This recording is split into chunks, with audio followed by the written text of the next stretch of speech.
UP से हरियाणा में गेहूं की सप्लाई, वो भी चोरी छिपे। किसानों का आरोप बाहर का गेहूं खरीदा जा रहा है और लोकल किसान हो रहे हैं परेशान। मामला पहुंचा पुलिस तक और जो फिर हुआ उसने सबको चौंका दिया।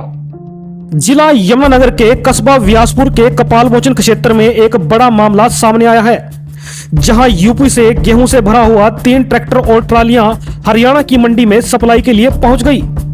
सूत्रों के हवाले से मिली जानकारी के अनुसार ये ट्रालियां यूपी बॉर्डर पार करते हुए रंजीतपुर मंडी की ओर जा रही थी।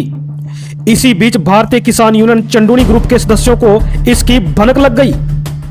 यूनियन के सदस्यों ने तुरंत प्रशासन को इसकी गुप्त सूचना दी, जिसके बाद प्रशासन ने भी बिना देरी किए मौके पर पहुंचकर दबिश कर दी। तीनों ट्रैक्टर और ट्रालियों को अपने कब्जे में ले लिया। मौके पर मौजूद किसानों ने सरकार पर गंभीर आरोप लगाए। किसानों का कहना है कि एक तरफ स्थानीय किसानों को अपनी फसल मंडी तक पहुंचाने में भारी परेशानियों का सामना करना पड़ रहा है, वहीं दूसरी तरफ बाहर से आए गेहूं को चोरी छिपे खरीदा जा रहा है। किसानों ने चेतावनी दी है कि अगर यही हालात रहे तो वो सरकार के खिलाफ एक बड़ा आंदोलन करने को मजबूर हो जाएंगे। साथ ही किसानों ने मांग की है कि यूपी से आए गेहूं की पूरी जांच हो और इस मामले में जो भी दोषी पाए जाएं उनके खिलाफ सख्त से सख्त कार्रवाई की जाए। वहीं मौके पर पहुंचे थाना प्रभारी व्यासपुर ने बताया है कि पुलिस ने तीनों ट्रैक्टर और ट्रॉलियों को अपने कब्जे में लेकर जांच शुरू कर दी है और मामले की गंभीरता से जांच की जा रही है। और आइए अब आपको सुनाते हैं इस मामले में क्या कुछ कहा यूनियन के सदस्यों ने और क्या कुछ कहना है मौके पर पहुंचे थाना प्रभारी का। तो मैं भाई जी आपके चैनल के माध्यम से आपका बहुत धन्यवाद करना चाहता हूँ। दूसरी बात जी, हमारा लोकल किसान बिलासपुर मंडी में परेशान रहा।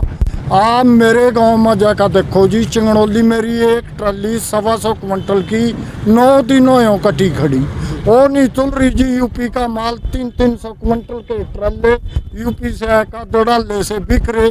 किसके पास जा रहे, कौन खरीद रहा है, इनका क्यों नहीं सरकार होगा, इनका बायोमेट्रिक पोर्टल इनका कहाँ कैसे खरीद रही सरकार इनको।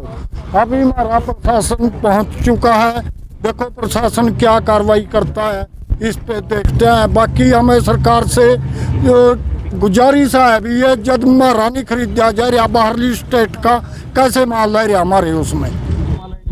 ये यूपी के इनके ट्रैक्टर देखो, यूपी नंबर है।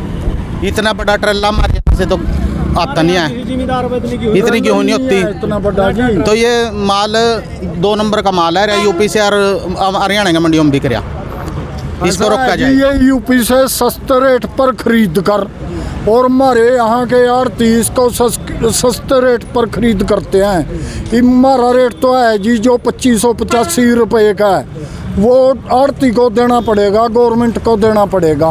ये सस्ते रेट के खरीदने के चक्कर में जी हमारी कणका ना पोर्टल पर ना बायोमेट्रिक कहीं पानी बिक रही, लाइन लग रही, धक्के खा रहे और ये पता नहीं किस तरह बिक रहा जी, क्या हो रहा।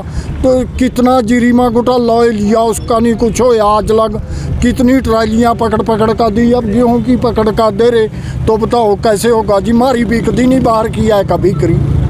ये पर मैं तो प्रशासन से गुजारिश है अभी इस पर सख्त से सख्त कार्रवाई की जाए, नहीं फिर रोड जाम किए जाएंगे जी। एक तरफ जहाँ किसानों को जो अपनी गेहूं बेचने में जो है यहाँ पर समस्याएं हैं, लेकिन यहाँ पर कहीं ना कहीं जो वो इतना बॉर्डर पार करके यूपी से वापस आए, क्या कुछ कहना चाहिए। देखो एक चीज़ है, बड़ी शर्म की बात है, जो सत्ता में जो शासक बैठते हैं, जनता उनको चुनाव करके भेजती है, चुन के भेजती है, अपना एक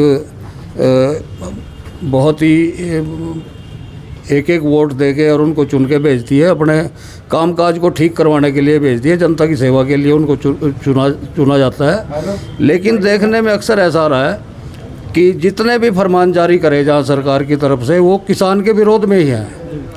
अब देखो, मान लो ज़मीन है, हमारा बुजुर्ग है कोई, उसकी 85 साल 90 साल उम्र है, उसके नाम उसका पोर्टल है, तो उसको वहाँ पे लेके आएंगे, उसका फ़ोटो खिंचवाएंगे ट्रैक्टर के साथ, नंबर प्लेट भी उसमें जारी होना चाहिए। कोई उसमें अफीम डोडे तो किसान लेके नहीं आया, अनाज लेके आया, सीजन चल रहा है, तो उसको ऐसे शक की निगाहों से देखा जाता है जैसे ये चोर हो। विनोद जी, 3 ट्रालियाँ जो है पकड़ी गई है, कहाँ से आ रही थी, कहाँ जा रही थी, क्या कुछ इन्वेस्टिगेशन में सामने आया है। जो 3 ट्रालियाँ हैं ये हमें अहड़वाड़ा मोड़ के पास हमने इनको काबू किया है। ये यूपी से आ रही थी, अवैध इनमें गेहूँ है। इनको अभी काबू किया है। अभी संबंधित खाद्य एवं आपूर्ति विभाग यमुनानगर को सूचित कर दिया गया। अभी इनको सुरक्षित खड़ा करवाया गया। वो खाद्य एवं आपूर्ति विभाग द्वारा जैसे ही अपना शिकायत प्राप्त होगी उस अनुसार आगामी कार्रवाई अमल में लाएगी। सर कितनी गेहूं हो सकते हैं, कितने का हो सकता है माल? ये तो अभी इन्वेस्टिगेशन में जांच का विषय है। कांडा पर्ची करा के पुराने के बाद ही पता लगता है कितना। कहाँ पे जाहिर थी, किस आरती के पास जाहिर थी, कुछ जानकारी मिल पाई है?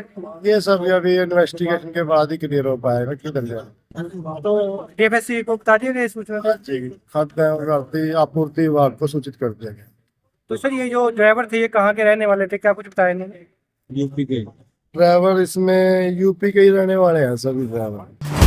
आपका इस खबर को लेकर क्या कुछ सुझाव है, प्लीज कमेंट सेक्शन में जरूर बताएं और इस खबर को ज़्यादा से ज़्यादा शेयर करें और हमारे चैनल को फॉलो करना बिल्कुल भी ना भूलें ताकि हम लेकर आते रहें आपके लिए ताज़ा तरीन अपडेट।